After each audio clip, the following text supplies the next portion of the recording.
Prophets are the mouthpiece of God. When they speak, God has spoken.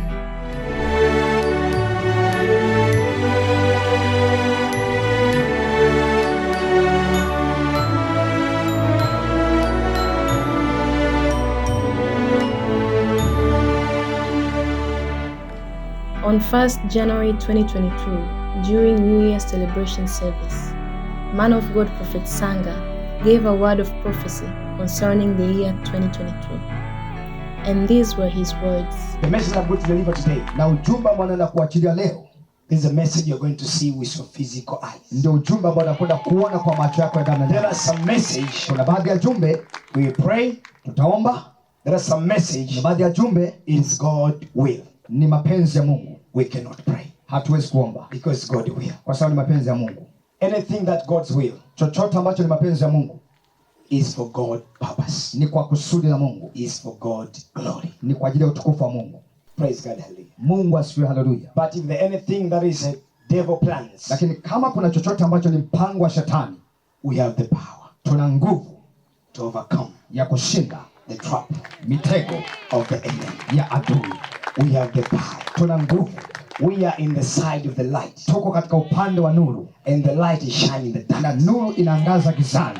Sijawahi kuwa na mashaka na Mungu. God, He give me the grace to hear His voice. Mungu amenipa neema ya kuisikia sauti yake. This is a message that I was hearing when God speak to me. Sawa, huu ndio ujumbe ambao nilikuwa nasikia wakati Mungu anasema nami. Open your heart. Fungua moyo wako. Open your heart. Fungua moyo wako. Okay. God spoke to me Mungu akasema nami about this year, kwa habari ya mwaka huu, the green year, mwaka wa kijani 2022. 2022. God, He spoke to me Mungu amesema nami about this year, kwa habari ya mwaka huu, the green year, mwaka wa kijani 2022. 2022.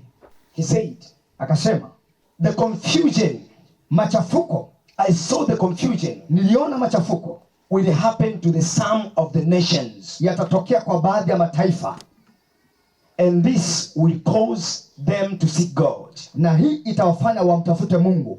I repeat again. Narudia tena. Confusion will happen to some of the nations, Machafuko yatatokea kwa baadhi ya mataifa, and this will cause them to seek God. na hii itawafanya wamtafute Mungu. Confusion will happen to some of the nations, Machafuko yatatokea kwa baadhi ya mataifa, but purposely. lakini kwa kusudi. We cannot pray about it Hatuwezi kuliombea hilo because this confusion, kwa sababu haya machafuko, God, He wants His children to seek. Mungu anataka watoto wake wamtafute. It's not far Sio mbali, because I saw it. kwa sababu niliona. Because I saw it. Kwa sababu niliona. Because I saw it. Kwa sababu niliona. Because I saw it. Kwa sababu niliona. And Na there will be some famine in the same on the some of the nations. kutakuwa na njaa katika baadhi ya mataifa. Some of the nations, Kwa baadhi ya mataifa they will go through that thing. watapitia hilo. And I'm seeing the news over the world. Na naona habari zikitangazwa dunia To nzima some of the nations. kwa baadhi ya mataifa. To some of the nations. Kwa baadhi ya mataifa. This thing to be louder Hii itakuwa ya juu sana in some of the nations. kwa baadhi ya mataifa. You have never seen it last year, Haujawahi kuona hili katika mwaka uliopita, but lakini it's going to happen this year. inakwenda kutokea mwaka huu. Purposely. Kwa kusudi. Purposely. Kwa kusudi. Purposely. Kwa kusudi. Purposely. Kwa kusudi. Because God, He wants His children to go back to Him. Kwa sababu anataka watoto wake wamrudie yeye. All this is going to happen Yote yanakwenda kutokea because of one thing. kwa sababu ya jambo moja. God, Mungu He wants His children anataka watoto wake to call upon His name. waliite jina lake. Because I saw the news and the magazine Kwa sababu niliona habari zikitangazwa kwenye magazeti and some different nations helping those nations na baadhi ya mataifa yakiyasaidia hayo mataifa because of what is going to happen. kwa sababu ya kile kinachokwenda Because kutokea. of this angle that I'm seeing the different nations. Kwa sababu ya njaa ambayo nimeiona kwenye haya mataifa. And I saw the news in the different television, Na nikaziona habari zikitangazwa kwenye televisheni mbalimbali, BBC, something like Sky News, kitu kama Sky News, ITV, ITV, TBC, and some media. Na baadhi ya mitandao mingine. Praise God, hallelujah. Mungu asifiwe. I saw it. Niliona hilo. I saw it. Niliona hilo. I saw it. Niliona hilo. I saw it. Niliona hilo. I saw it. Niliona hilo. The picture was close to my eyes. Ile picha ilikuwa karibu sana kwenye macho yangu. And I said, God, can I say? Na nikasema, Mungu niseme nini? Don't pray. Akasema usiombe. I want my people to seek me. Nataka watu wangu wanitafute. Praise God, hallelujah. As the word of prophecy said concerning political confusions, in Sri Lanka from July 2022, Sri Lankans intensified their protest against the current regime and the government, causing the president to flee the country. The heart of government, Sri Lanka's presidential secretariat, was surrounded by thousands of protesters who then stormed the building. From the morning, clashes between protesters and security forces have taken place across the capital city, Colombo. Undeterred by tear gas, police firing in the air and water cannons, protesters gathered to march on the president's house to force him out of office.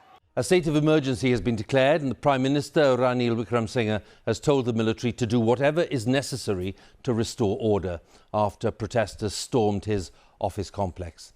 The President, Gotabaya Rajapaksa, has now fled the country as Sri Lanka suffers from the worst economic crisis in decades. Tens of thousands took to the streets to demonstrate against the President and the administration that he's led. They're all being blamed now for allowing this crisis to grow.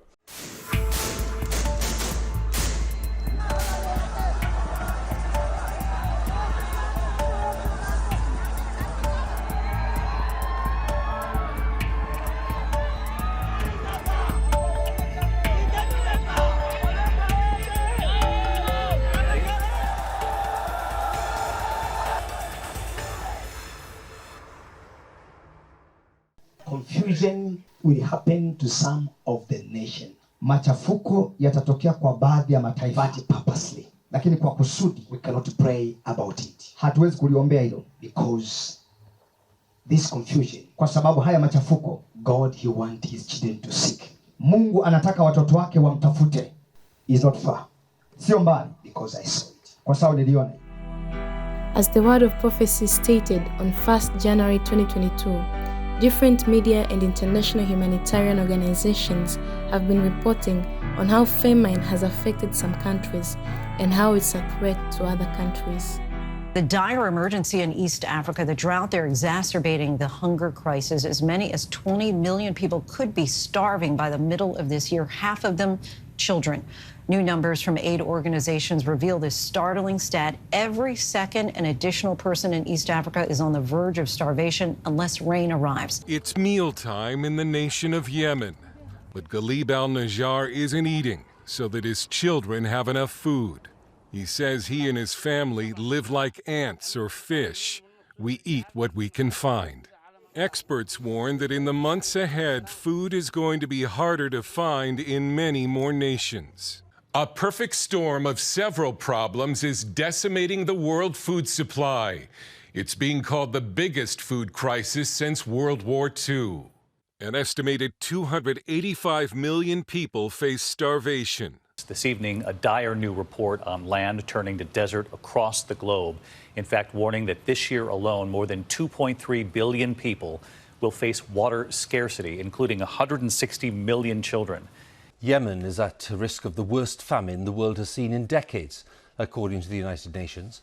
The UN warns that 16 million people will go hungry this year, including some 400,000 children who will suffer from what it calls severe acute malnutrition and could die without urgent treatment. Yemen. There will be some famine in some of the nations. Kutakuwa na njaa katika baadhi ya mataifa. Some of the nations. Baadhi ya mataifa. They will go through that thing. Watapitia hilo. And I'm seeing the news over the world. Naona habari zikitangazwa dunia nzima. To some of the nations. Kwa baadhi ya mataifa. You have never seen it last year. Haujawahi kuona hili katika mwaka uliopita.